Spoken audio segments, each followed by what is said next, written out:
Hey guys, so in this video I will give you a quick overview of the 75288 LEGO AT-AT, as well as my thoughts on whether or not I think you should buy the set. So without any further ado, let's go ahead and get right into it. So I'll go ahead and start with the minifigures and side builds. First up we have Luke Skywalker, and he is a pretty good minifigure, lots of great detailing on the torso and legs, as well as a little bit on the hips. And he has a very nice face print. You can see this one, he has like his little visor flipped up, and then on this one it is down, so I really like that difference there. Usually pilots just have like the visor down all the time, but it's nice to see the option here to have it flipped up. And then they obviously are still using the older helmet design. They kind of gave up on the new one after they just used it once.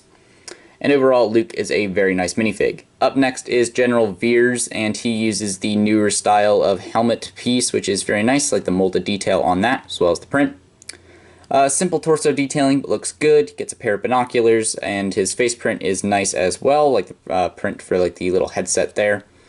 I'm not a huge fan of his alternate face, just think it looks a little weird, but the back torso detailing is very nice as well. The AT-AT driver is up next, and this is a pretty cool minifig as well, still using the newer color design that they started doing in 2014. Really like the printing on this guy. You can see it's a little bit of hip detailing as well as a leg print, and just a nice detail on the torso.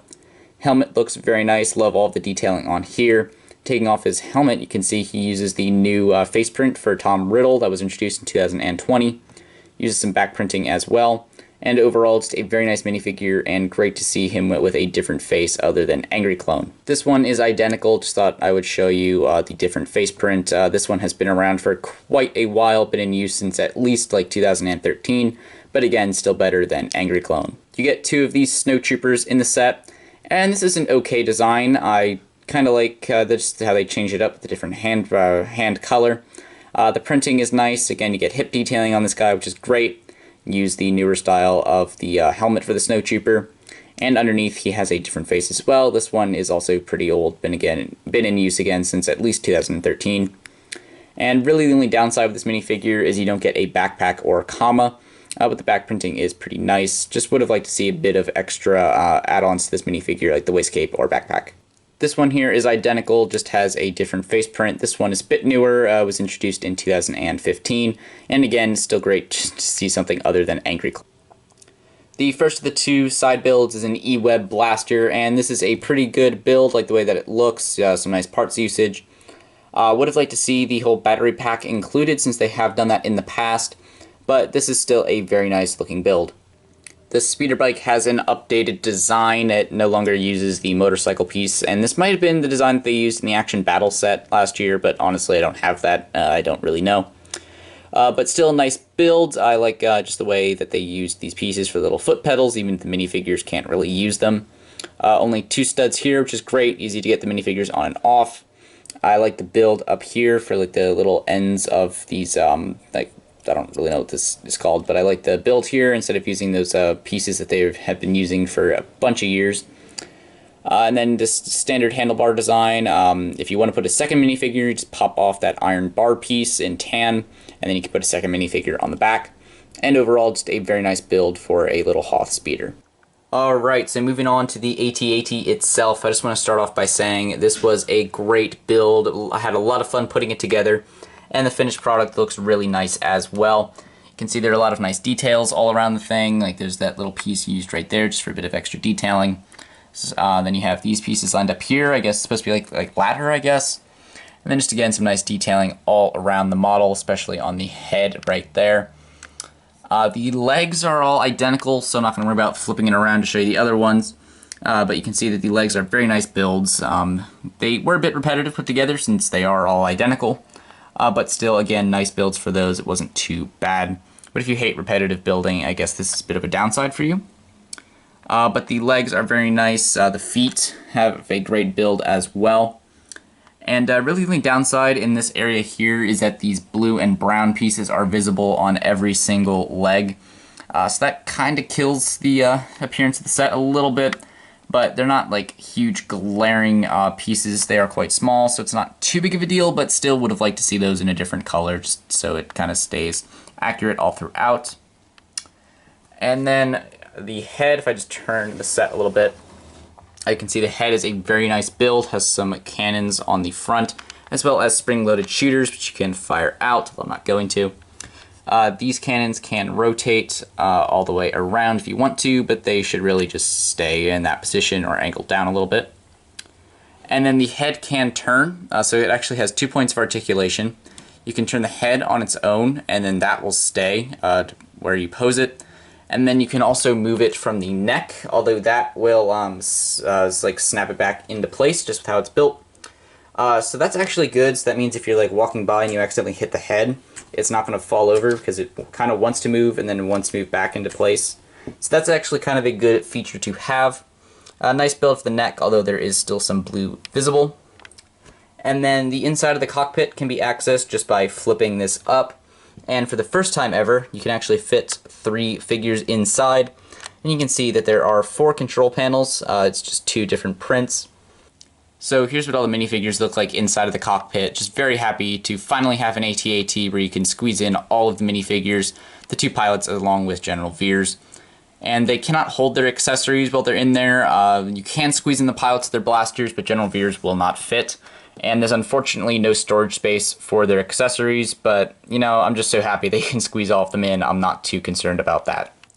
Moving back, there's this little flap right here. And if you flip that up, you can see there are some Technic gears right there, along with a string. And that is actually attached to a play feature on the underside of the AT-AT. So basically how the feature works is you just attach Luke Skywalker here to the string, which is tied to one of these sci-fi gun pieces that they used on the eWeb.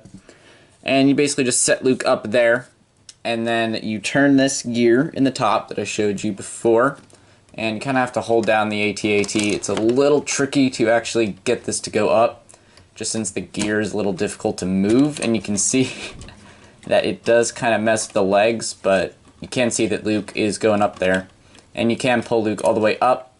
And then there is a little hatch in there where you can throw the thermal detonator, which I now have attached to his lightsaber. However, that feature is, I don't really get it because it's just a little flap and it's kind of hard to actually get the grenade to stay, so not exactly a great feature in my opinion, but I do like the pulling up of the rope. It's just the throwing in the grenade that I don't really like. Alright, and one last time, that is the gear right there, that tan thing. You just turn that, and it's just a little bit difficult to turn, and I just would have liked to see a bit of an easier system there. But moving on to the other parts of the AT-AT, I keep saying AAT since I was just recording that video earlier, but you can see that this panel flips up, and then the one on the other side does as well. And that gives you access to the interior. You can see on that side you get 3 chairs, this side you get 2, as well as this little area here. And you can also see the string coming down around this little fence piece. And this is obviously space to store your troops. You can fit 5 snowtroopers in here. And then this is actually for the eWeb. Alright, so there you can see I put the figures in along with the blaster. The eWeb just fits in on an anti-stud on its base, or on the back really. And that just goes onto the little bar element there. There is no weapon storage anywhere here, and that is something that I really would have liked to see, especially since you have to remove the weapons from the guys in the cockpit.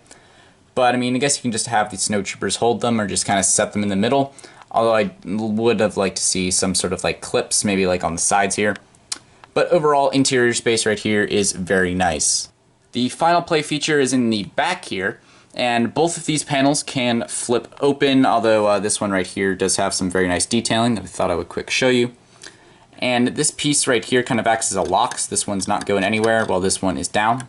So you have to flip this one up. That one's just on just regular clips and bars, whereas this one is on a ratchet joint.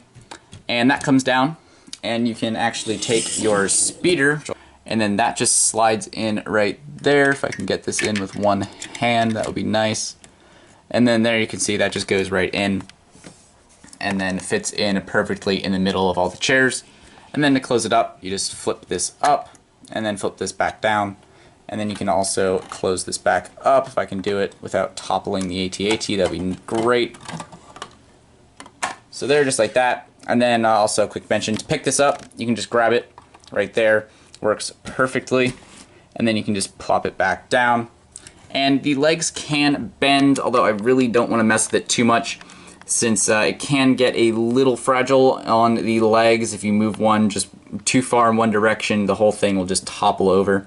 So definitely be careful moving the legs around, although you can get it in some nice walking poses like I have here. So I think that is pretty much it for the set in terms of features and details. So what do I think of this set? Is it a good AT-AT? And my answer to that is yes. This is an incredible model. It is my first LEGO AT-AT, so I can't really compare it to previous models. But on its own, it is a fantastic set. Absolutely love the build, putting it together, and the finished product looks amazing. I think it is one of my favorite LEGO Star Wars sets now. The minifigures are incredible. I love how you have space to put all of them on the inside. Well, except for Luke, but he's not an Imperial, so he gets a pass. I do like the extra space, so you can add your own Imperial minifigures to the AT-AT's interior. I like how you can put both of the side builds on the inside. It makes them feel more part of the set, not just tacked on in additions. Really, the only negative thing that I can say about this is that I would have liked a proper weapons storage area, but like I said, that's not a huge deal. Figure space is definitely the more important thing out of those two. And price, this set is $160. So the price per part isn't great. It is only 1,200 pieces. However, this set is pretty big. You can see Luke dangling from there, and then also you saw the minifigures in front of it in the beginning. So you kind of have an idea for size. I think the set is definitely worth the $160 price point. Now, if you have one of the previous AT-ATs, I don't think you need to go for this at full price. Definitely wait for a sale, but it is definitely worth the upgrade eventually. However, if you don't have an AT-AT like me, this set is 100% worth the money. I think it is great. Definitely one of my favorite sets of 2020 so far. And also, it might just be one of my favorite sets, period. It's just a fantastic build. Absolutely love this thing. So overall, great set. The price is fine. Definitely recommend this one. And you guys can know what you think of this set by leaving a comment down below. Will you be picking this one up? And if you guys enjoyed this video, a like is very much appreciated. And if you want to see more from me, consider subscribing and turning on notifications so you never miss when I upload a new video. And that will do it for this video, guys. Thank you so much for watching. Bye.